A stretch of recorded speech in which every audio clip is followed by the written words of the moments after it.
Hello friends, welcome to இது உங்கள் சமையல். இன்னைக்கு வாழைக்காயில் தான் ஒரு சூப்பர் ரெசிபிங்க. இதில் இப்படி ஒரு டேஸ்ட்டா அப்படின்னு கேட்பீங்க. அந்த அளவுக்கு ரொம்பவே டேஸ்ட்டு நல்லாயிருக்கும். பார்த்தீங்கன்னா உருளைக்கிழங்குக்கெலாம் ஒரு டேஸ்ட்டு வருது இல்லையா, எல்லாத்துக்கும் பிடிக்குது இல்லையா. ஆனால் அந்த அளவுக்கு வாழைக்காயில் வந்து குழ குழன்னு இருக்குன்னு சொல்லிட்டு பிடிக்க மாட்டேங்குது. ஆனால் டேஸ்ட்டு அட்டகாசமாக இருக்கும். இந்த மாதிரி ஒரு தடவை செஞ்சு கொடுங்க. செஞ்சுட்டு இருக்கும்போதே நீங்களே சாப்பிடுங்க. வெறும் வாயில் சாப்பிட்றதுக்கே அவ்வளோ டேஸ்டியாக இருந்துச்சுங்க. சரி வாங்க, டைம் வேஸ்ட் பண்ணாமல் வீடியோக்குள்ளே போயிட்டு சட்டுன்னு பார்த்துடலாம். இதுக்கு நான் இன்றைக்கி செய்கிற அளவுன்னு பார்த்தீங்கன்னா 2 வாழைக்காய் தான் அதை எடுத்து தான் செய்ய போகிறேன். 2 வாழைக்காய் 2 பேருக்கு சரியாக இருக்குங்க. ஒருத்தவங்களுக்கு 1 அந்த மாதிரி கணக்கு பண்ணிக்கோங்க. ஃபஸ்ட்டு அடுப்பில் ஒரு பேன் வச்சுக்கலாம். இது எல்லாத்தையுமே இன்றைக்கி நம்ம தேங்காய் எண்ணெயில் தான் செய்ய போகிறோம்.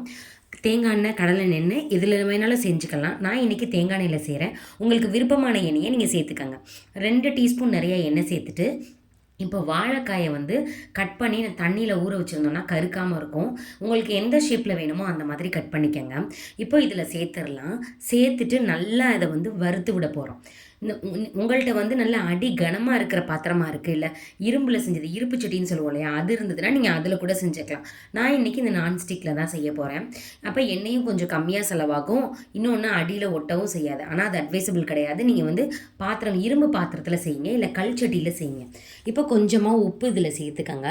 சேர்த்துட்டு இதில் நல்லா வந்து ஃப்ரை பண்ணி விடுங்க. இதை வந்து பார்த்திங்கன்னா தண்ணிலாம் எதுவுமே சேர்க்காமல், வாழைக்காய் வந்து சீக்கிரமே வந்துருங்க, அதனால் தண்ணி எதுவுமே சேர்க்காமல் அந்த 2 டேபிள் ஸ்பூன் எண்ணெயிலேயே இது நல்லா வதங்க போகுது. பாருங்களேன், இந்த மாதிரி எல்லாமே கீழே படுற மாதிரி வச்சுட்டு ஒரு மூடி போட்டு இதை இப்படியே மூடி வச்சுருங்க. இப்போ கொஞ்சம் நேரம் கழித்து ஓப்பன் பண்ணி பார்த்தாலே பாதி இது ஓப்பன் ஆயிருங்க. இது வேகிறதுக்கு பார்த்திங்கன்னா 5-6 நிமிஷமே போதும். நான் தின்னாக தான் கட் பண்ணியிருக்கிறேன். சைஸ்க்கு ஏற்ற மாதிரி அது டிஃபர் ஆகும். லைட்டாக அதை வறுத்து விட்டுட்டு மறுபடியும் இதை ஒரு மூடி போட்டு மூட போகிறேன். இப்போ ஒரு தடவை தான் மிக்ஸ் பண்ணி விட்ருக்கேன். இந்த சைடு வேகணும் இல்லையா, அதுக்காக மூடி போட்டு மூடிக்கலாம். இப்போ இந்த சைடும் ஒரு 2 நிமிஷம் ஆயிடுச்சு. இப்போ இதை எடுத்து பார்ப்போம். கலரே நல்லா சேஞ்ச் ஆகிருச்சு. நல்லா வதங்கி இருக்குது பாருங்களேன். இந்த மாதிரி இருக்கணும். நான் எதுக்கு இவ்வளோ தூரம் சொல்கிறேன்னா, இதுதான் ஃபஸ்ட்டு. இதில் நம்ம மிஸ்டேக் பண்ணிட்டோன்னா இந்த டிஷ்ஷை அப்படியே சொதப்பிடும். அதனால் இந்தளவுக்கு நல்லா இதை வந்து ரெடி பண்ணி வச்சுக்கோங்க. கையால் அழுத்தும் பொழுது நல்லா வெந்திருக்கணும். பாட்டம் வந்து கிறிஸ்பியாட்டம் இருக்கும், உள்ளே வந்து நல்லா மாவாட்டம் வெந்திருக்கணும். அந்த மாதிரி இருக்கணுங்க. பாருங்களேன், நல்லா அமுங்குது. இந்த மாதிரி இருக்கணும். இப்போ இதை எடுத்து ஓரமாக வச்சிடலாம். இதே பேனில் இன்னும் கொஞ்சமாக எண்ணெய் மட்டும் சேர்த்துக்கோங்க. இப்போ தாளித்து விட்டு சில ஐட்டங்கள் சேர்த்துடலாம். கடுகு இதில் சேர்த்துக்கோங்க. 1 டீஸ்பூன் கடுகு சேர்த்துக்கலாம். உங்களுக்கு சீரகத்தினுடைய ஃப்ளேவர் பிடிச்சா சீரகம் சேர்த்துக்கலாம், இல்லை சோம்போட ஃப்ளேவர் தான் பிடிக்கும்னா சோம்பு சேர்த்துக்கலாம். ஆனால் என்னுடைய சாய்ஸ் வந்து இதில் சீரகம் சேர்த்திங்கன்னா ரொம்பவே நல்லா இருக்குங்க. இந்த மாதிரி நாட்டு காய்கறிகள் எல்லாத்துக்குமே தாளிக்கும் பொழுது சீரகம் சேர்த்து பாருங்களேன், டேஸ்ட்டு அட்டகாசமாக இருக்கும். கொஞ்சமாக கருவேப்பிலையும் சேர்த்துக்கோங்க. சேர்த்துட்டு இப்போ நம்ம கொஞ்சமாக வெங்காயம் சேர்த்துக்கலாம். ஒரு பெரிய வெங்காயம் சேர்த்துக்கலாம். உங்களுக்கு வெள்ளைப்பூண்டு பிடிக்குது அப்படின்னா ஒரு 5-6 பல் பூண்டை நிலமாக கட் பண்ணி எண்ணெயிலே கூட வறுத்து விடலாம். சில பேருக்கு வாழைக்காய் சேராது இல்லையா, வாயுன்னு சொல்லுவாங்க. அப்படி இருக்கும்பொழுது வெள்ளைப்பூண்டு சேர்த்தா அது குறையும் அப்படின்னு சொல்லிட்டு சொல்லுவாங்க. அதனால் நீங்கள் அந்த மாதிரி ட்ரை பண்ணி பாருங்கள். 2மே நல்லா இருக்குங்க. வெங்காயமும் சேர்க்கலாம், வெள்ளைப்பூண்டும் சேர்க்கலாம். இப்போ வெங்காயம் ஓரளவுக்கு நல்லா வதங்கினதுக்கு அப்புறமேட்டு நம்ம ஏற்கனவே வறுத்து வச்சுருக்கிற வாழைக்காயும் இதில் சேர்த்துக்கலாம். ஏற்கனவே வாழைக்காய் வேகிறதுக்கு நம்ம உப்பு சேர்த்துருந்தோம், அதை ஞாபகத்தில் வச்சுக்கிடுவோம் நம்ம. இப்போ இதுக்கு ஒரு மசாலா ரெடி பண்ணணுங்க. இதுதான் இந்த இதுக்கு டேஸ்ட்டு கொடுக்க போகுது. 1 டீஸ்பூன் அளவு நிலக்கடலை எடுத்துக்கோங்க. அது நல்லா வந்து வறுத்து விடணும்.